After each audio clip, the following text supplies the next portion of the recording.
Hey everyone, so I just want to make sure that we understand this activity, and I'm just going to walk you through it so that it makes a little bit more sense. So if you click on this image right here, this is an option that you can do. If you click on this image, it'll bring up this link. You can go to this link right here and just scroll down. It might take a second to load, but once it loads, you will see this image right here, A, and you'll see a point P and a point P prime. So what you can do is you can actually take this little pencil here and you can actually draw right on it. So you can go like this and you can start to kind of redraw that image just like this. It doesn't have to be perfect. But again, you can kind of redraw that image there. That's option one. If you don't want to do that, then I have put in some other tools for you here. So we are going to translate polygon A so that P goes to Q. So we're trying to get to Q here. And then we're going to write the lengths of each side in the unit grids. So I have given you a bank here. You can actually just kind of click and you're able to drag and kind of line these up, right? Like that. See how I was able to line it up?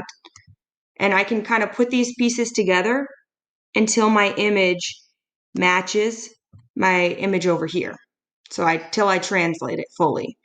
After you do that, you're going to go ahead and look over here and you're going to see, okay, this image right here, this has 2 units on that side.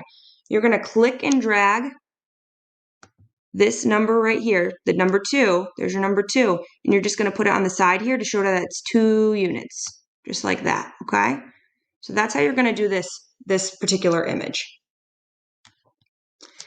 In the next one, we are going to be rotating the image clockwise. So rotating the image clockwise. So we're going to want to line them up, right? Line them up. And then we're going to want to rotate it 90 degrees. Make sure it's 90 degrees. Woohoo! All the way to 90, right? That'll give us our rotated image. And we want to make sure we want to use R as the center of rotation. So we're looking at R right here. That was our center of rotation. So we just want to put our image, make sure that we're rotating around R so that our points kind of match up together. Okay, so that's where you're going to put the image after you rotate it around R. You want to make sure that you look at R. Again, you're rotating it around that point R. Okay? After that, you're going to put these angle measures wherever they belong in this grid. So right here, I could put 45 and that sort of thing. So that's what I want you to do for that one. Again, make sure you're rotating this image 90 degrees.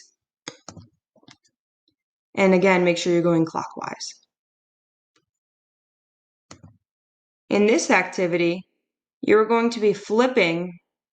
I've actually put together here, you can kind of see the image has these little segments and they are able to be moved and dragged so that you can reflect this image. Remember, each of these lines has to be the same distance away from, so say C over here, you can see C is, this line is 1 unit away, so on this side it has to be 1 unit away.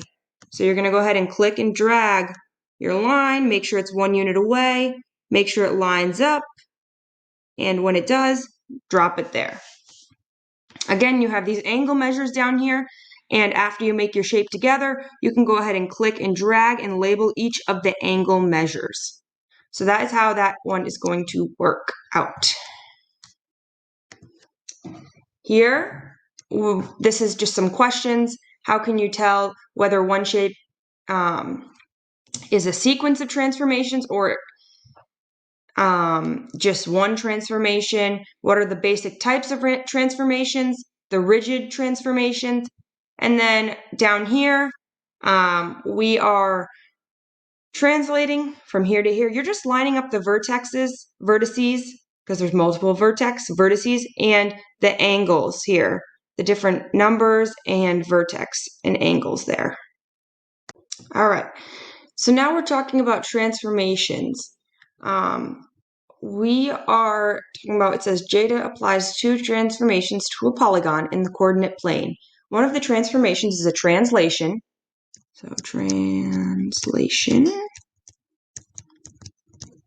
And the other one is a reflection.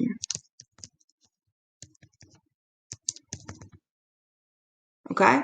So we want to think about some of the information that Jada would need to tell us so that we can perform a translation. Right? So what do we need to know if we're performing a translation? Again, a translation, we're moving either up, down, left, or right. So we might want to know what information about that. If we have to move a shape up, down, left, or right, what do we need to know about that? What do we need to know? So I want you to think on that. What do we need to know in order to move a shape left, right, up, or down?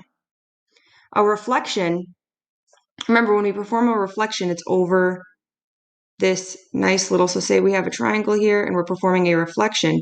We're performing a reflection about some sort of line that we call the line of reflection right here to get it to be on the other side. So what would we need to know here?